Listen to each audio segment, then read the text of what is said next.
Alright, so what you just saw there was day out at Thruxton that didn't go very well.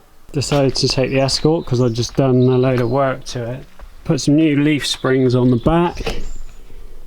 Uprated leaf springs because it started to sag on this side because it was on its original leaf springs, which are as old as the car, and obviously I think just going around Coombe, you know, all right hand turns had just made this side sag down a bit. So new leaf springs on the back. Got some new Ferodo DS 2500 brake pads on the front because I was having issues with the brakes last time I took the car out, so put some new brake pads on it. And then the manifold had cracked, so I took all that off and welded it up, and then put some extra brace in that little, see those little braces where in the areas where it cracked, so that hopefully it wouldn't crack again. And then also put a little brace from the top of the rocker there, which goes down to the back of the turbo, because there's like a little U, stainless sort of U bend that comes off the original cast manifold and onto the turbo. So yeah, just to strengthen it all up and hopefully stop it from ever cracking again. So anyway, car was absolutely ripping, and as you saw on the video, it over boosted massively, all because of that. So that one little blue pipe has just cost me my rebuilt engine. So coming down the straight, just lost all power and then plumed a load of smoke out, which was what had happened. Is the oil, can't see it down there, the oil return from the turbo had blown out of the block from the pressure. I think it's probably melted a hole in the piston. All the boost pressure has gone into the crankcase, blown the oil return out, sprayed oil all over the hot manifold, and that was what where all the smoke came from in the engine bay, because it was obviously all coming up out of the engine.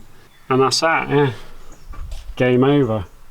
I should have noticed really, because I came out of the chicane and it just lit the rear wheels up all the way from the chicane, you know, all the way up through. So I should have clocked that something was going on and checked the boost gauge, but you know, and then did basically a whole lap with it boosting right off of the gauge. Don't know what it was, what sort of boost it was making, but obviously too much to handle. I think it would have had some really quick laps in it. I'd done a 1:35, which is 2 seconds quicker than I managed in the Mushy P, and I literally hadn't even got going yet.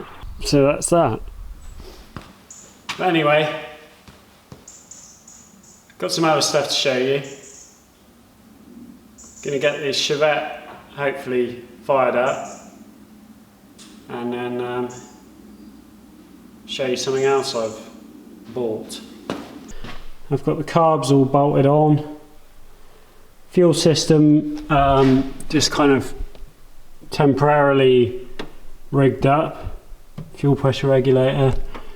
The battery train behind there is all rusty, so I've relocated the battery to the boot, and I'm going to make a little thing for the fuel pressure regulator and the fluid pots for the brakes to sit. So I've got the MX-5 master cylinder bolted up, plumbed in, just got to get the fluid pots to it. I've got coil pack connected. I did just put a bottle feed to the carbs, and it would fire but only run on this side, so I'm guessing it was where the fuel wasn't getting through to the second carb.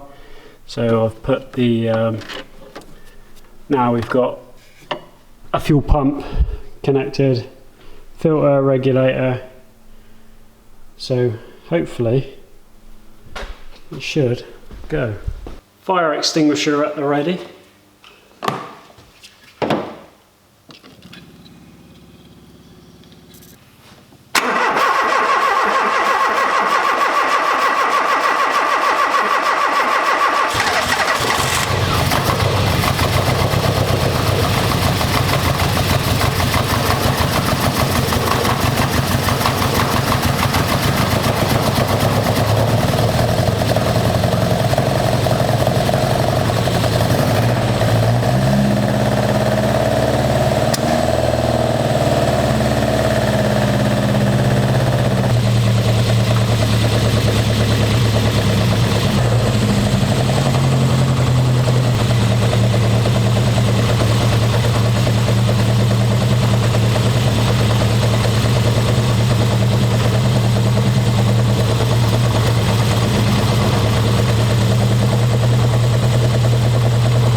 Right, we've got nothing on cylinder 1. Have I got these? Got these around the wrong way.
Okay, so the carbs are massively out of balance.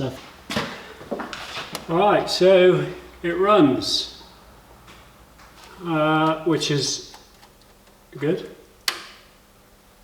Not very well, but that's not really surprising. I bought these carbs off eBay and just bolted them straight on, so it's not really surprising that you know, they're not running well.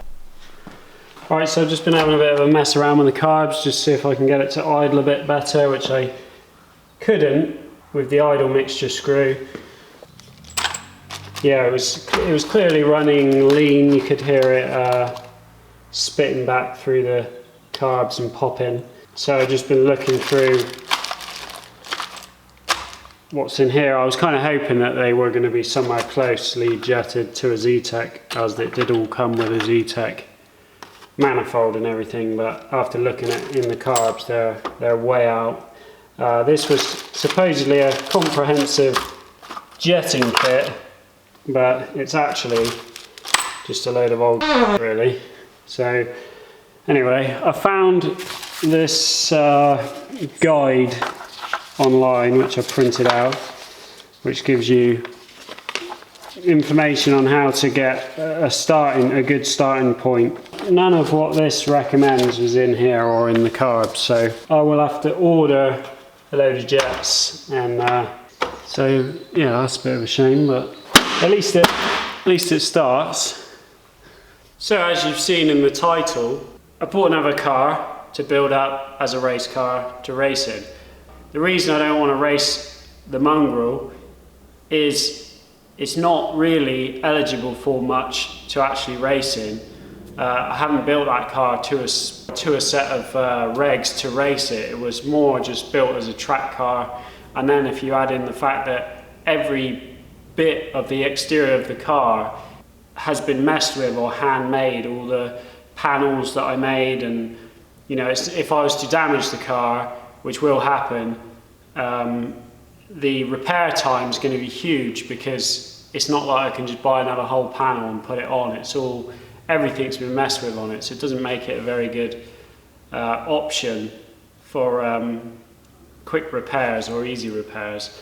And the other thing is, it's only really eligible to race in one class, and it wouldn't really be competitive in that class. So if I'm going to race, I want to race in a series where everyone's in the same car, and in all those series you get much closer racing, and it's much more entertaining to watch, and I think, you know, that means it's going to be much more fun to drive in. It's got to be in something classic, got no interest in building something new, so this is what we've got.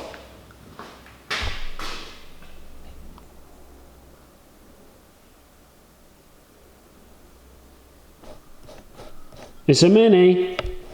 Everyone loves a Mini. My first car was a Mini, and my mum had a Mini. She used to drive us around in when I was a kid.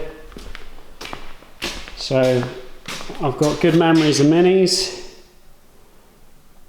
This one is really, really good. The shell is in remarkable condition, really. it was a Cat D or C or whatever the least damaged version of that is. So it had the front smashed in, and yeah, but it's really rust free, so perfect for a race car. And this one's a bit different because bought this off a chap called Mike. He'd had it in his garage for 10 or 12 years, I think he said, and he'd been doing this conversion, Honda VTEC. So that's a 160 brake Honda VTEC engine with a gearbox off of a different out of a different car. The gearbox has got a limited slip diff in it. I can't remember what he said the box was out of, and it's all installed on a all-speed engineering subframe, and the subframe's got all the rose jointed arms, and then heavy duty drive shafts and drive shaft cups. So it's a proper bit of kit. Oh, and this has all been modified to move this up so that it fits within the mini bulkhead thing. Got fiberglass front end, which is good because I'll need that. I've got fiberglass bonnet with it, but this is no good to me because I need an A series engine. There's lots of different classes that I could race this in, which would be dependent on what engine it has, so I'll more sort of pick the class around whatever bits I can get hold of. I'll be selling this whole setup, or if you happen to have a spicy A series engine that you would want to do a swap for a Honda engine, then drop me an email. I'll put my email address in the description. But there you go, there's your first look at the new race car. What are we thinking? But yeah, it's going to be it for this one. Cheers for watching. See you on the next one.